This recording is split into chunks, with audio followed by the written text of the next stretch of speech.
Hey, today I'm going to be recapping episode 2 of Eternal Love. Remember the lotus from the end of the last episode? Turns out it's actually a person. It was given to Moyen by his dad, and Moyen is charged with taking care of it at Kunlun Mountain until it takes on human form.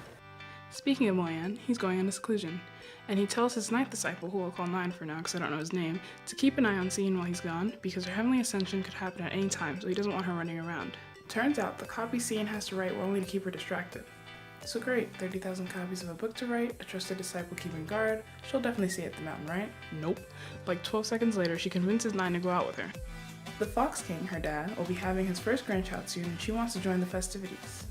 Okay, fine, but at least they'll stay out of trouble, right? Of course not. They decide to take a shortcut through the Ghost Realm where they can't use any of their powers, and they're attacked by some people in black. The people in black commit suicide at the same time, and in a suspiciously short amount of time, the Ghost Realm's Lord arrives along with his daughter and son. I guess there won't be any trouble telling the tribes apart because they've got these really creepy horns in their faces. Also, they all wear black. Seein and 9 lie and say that they are Jayan's disciples because the relationship between the Celestial tribe and the Ghost tribe is not good. The Ghost Lord invites, well, forces them back to his place for a party. It also looks like the princess has a bit of a crush on Seein, which might not be a good idea. At the house party, the Ghost Lord asks 9 to be his godson.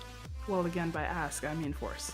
It turns out the Ghost Lord actually already knew they were part of the Celestial tribe, and it seems like he's doing this to put them in a difficult spot.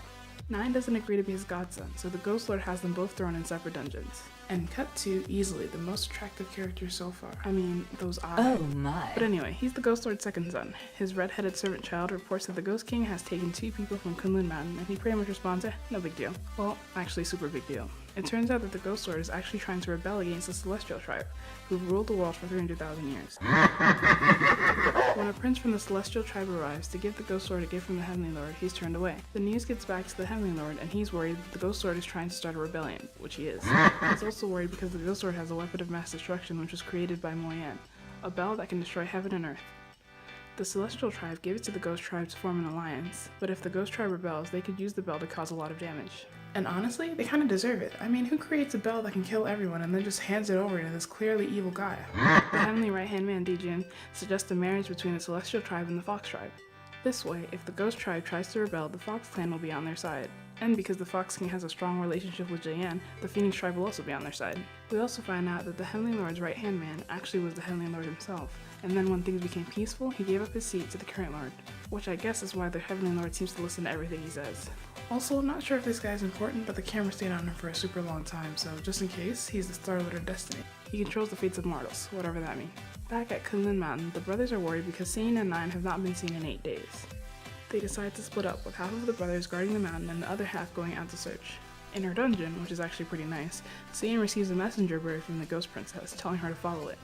When she loses track of the bird, she ends up meeting the smoking hot second son. Okay, sorry, I'll stop. He tries to take her clothes off because they're so unique, he wants to give them to his father for his birthday. And you know where this is going, right? Yep, they fall in the water. Because she doesn't have her power, Seein can't breathe underwater, so you know where this is going, right? Unfortunately, no. He just uses his powers in a boring, non-kissing way. Out of the water, he tells her he's LiJing, the second prince, and she also admits who she is. Well, kind of. She says she's Seein, which is technically true, but anyway. Some guards come looking for her, and the prince decides to protect her as a favor for her sister. When the princess arrives to meet Seein, she finds her drunk with LiJing. He gave her enough alcohol to keep her unconscious for 10 days. The princess asks LiJing if he will help her help Seein escape. LiJing says yes. The guards report back to the first prince, who's happy because he knows he'll be able to use this against LiJing later. I guess they don't have the sibling love that the princess and LiJing have. And at the Fox Den, the Fox King's first granddaughter has been born. She is the daughter of Sein's second brother, and it must be really hard to have children or something because Sein is at least 20,000 years old. And in all this time, this is the first time one of her siblings, who are all older than her, have had a child. They decide to name the child Fengzhou. At the end of the episode, Sein finally wakes up and some guards arrive to tell her to meet LiJing at the hot spring. Oh yeah. Side note, I know not to get my hopes up about these two since obviously it's not his face all over the promotion posters, but gosh, they are really cute. Also, I don't know if I missed something, but I have no clue what the Heavenly Ascension they keep talking about is. And that was episode 2 of Eternal Love. Till next time.